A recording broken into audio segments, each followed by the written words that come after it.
jalan jauh, tunggu bersama, sempatkan pulang ke beranda untuk mencatat hidup dan harganya.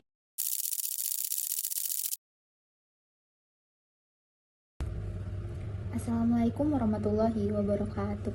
Perkenalkan, nama saya Arifah Fadila Listariano dengan NIM E1C025100052. Saya mahasiswa dari Program Studi Pendidikan Bahasa dan Sastra Indonesia. Di sini saya akan menjelaskan materi mengenai morfologi.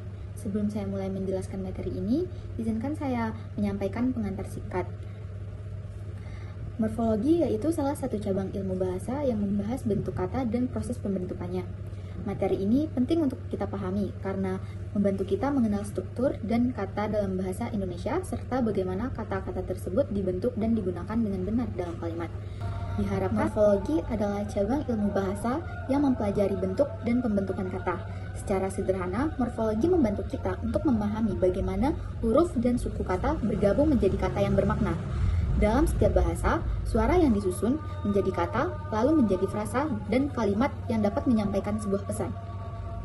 Bagian terkecil dari kata yang memiliki arti disebut dengan morfem. Misalnya, dalam kata bermain.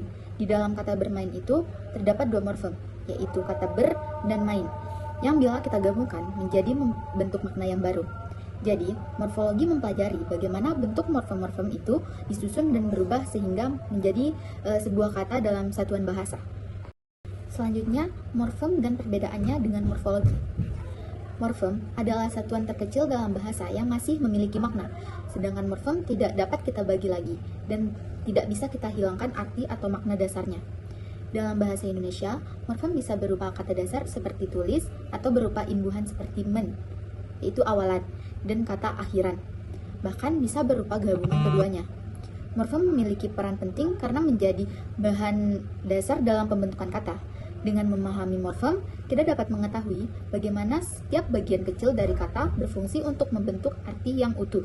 Misalnya, dalam kata berlari, morfem ber menunjukkan tindakan, sedangkan lari adalah dasar yang memiliki makna. Jadi, bergerak cepat dengan kaki. Sementara itu, morfologi adalah cabang ilmu linguistik yang mempelajari bagaimana morfem-morfem tersebut disusun, digabung, atau diubah untuk membentuk kata yang memiliki makna. Morfologi tidak hanya membahas bentuk luar kata, tetapi juga bagaimana perubahan bentuk tersebut memengaruhi makna dan fungsi dalam bahasa. Misalnya dalam kata menuliskan, terdapat 3 morfem, yang berawalan men sebagai kata awalan yang menandakan kegiatan, tulis sebagai dasar yang bermakna menulis, dan kan sebagai akhiran yang menandakan tindakan dilakukan untuk seseorang dari kegiatan. Nah, dari contoh ini dapat disimpulkan bahwa morfem adalah unsur pembentuk kata, sedangkan morfologi berfungsi untuk menganalisis aturan, pola, proses pembentukan kata tersebut agar kita memahami struktur bahasa secara lebih mendalam lagi. Selanjutnya, identifikasi morfem. Identifikasi morfem merupakan salah satu langkah penting dalam kajian morfologi yang bertujuan untuk menentukan apakah suatu bentuk benar-benar merupakan satuan terkecil yang memiliki makna. Dalam proses penelitian bahasa menganalisis bentuk kata untuk melihat apakah unsur tersebut dapat berdiri sendiri atau selalu melekat pada bentuk lainnya. Morfem harus mampu muncul berulang kali dalam konteks yang berbeda, namun tetap membawa makna yang sama. Dengan kata lain, morfem adalah unsur dasar yang memberikan arti dalam pembentukan kata. Misalnya, morfem ke pada kata kedua, ketiga, dan kelima memiliki makna tingkatan atau urutan. Nah, ini menunjukkan bahwa morfem ke dapat dikenali karena memiliki bentuk dan makna yang tetap ketika digabungkan pada berbagai kata. Selanjutnya, morf dan alomorf. Morf adalah bentuk bahasa yang keberadaannya belum dipastikan sebagai morfem, yaitu satuan terkecil pembentuk kata yang memiliki makna. Artinya, morf masih bersifat sementara karena perlu dianalisis lebih lanjut untuk mengetahui apakah bentuk tersebut memiliki makna sendiri atau hanya merupakan bagian dari bentuk lainnya. Misalnya pada kata mendengar, terdapat 2 kata morf, yaitu men dan dengar.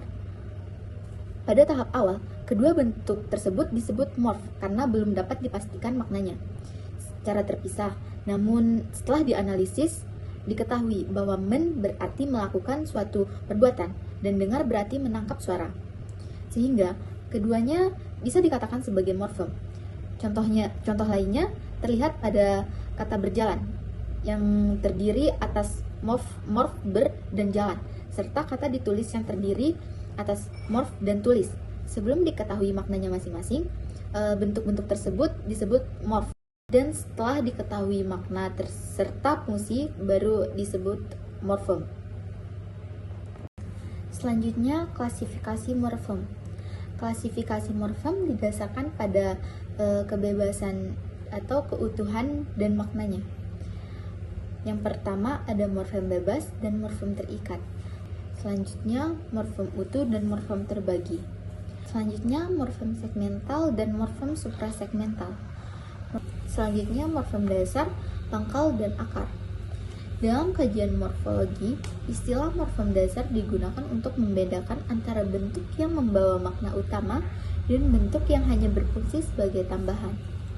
Morfem dasar merupakan satuan bahasa yang menjadi inti pembentukan kata dan memiliki makna leksikal yang jelas tanpa memerlukan tambahan unsur lain.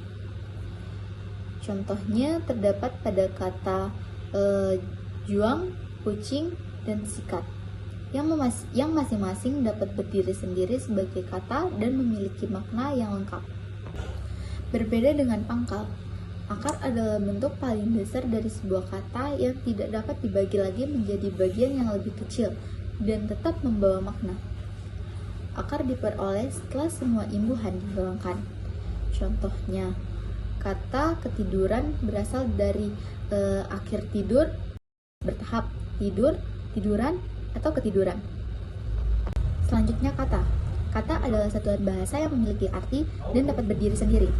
Dalam bahasa Indonesia, kata bisa berupa bentuk sederhana seperti meja, kucing, atau sikat, yang masing-masing sudah memiliki makna jelas.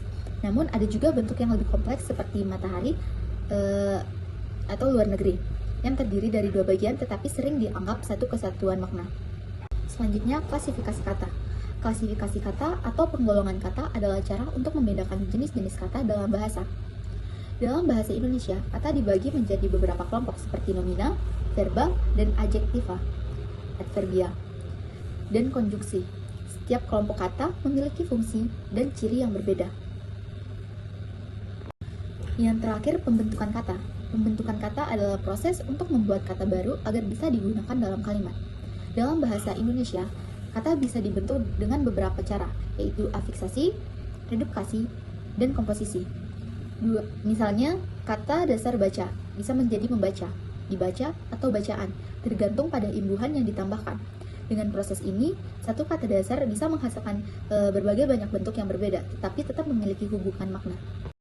Baik, sebagai penutup, dapat disimpulkan bahwa morfologi merupakan bagian penting dalam ilmu bahasa karena membahas bentuk kata dan proses pembentukannya. Dengan memahami morfem, jenis-jenisnya, serta proses pembentukan kata, kita dapat menggunakan bahasa dengan lebih tepat dan benar.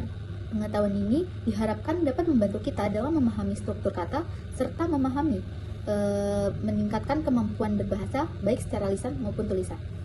Mungkin itu saja penyampaian materi dari saya. Kurang lebihnya mohon maaf. Wassalamualaikum warahmatullahi wabarakatuh.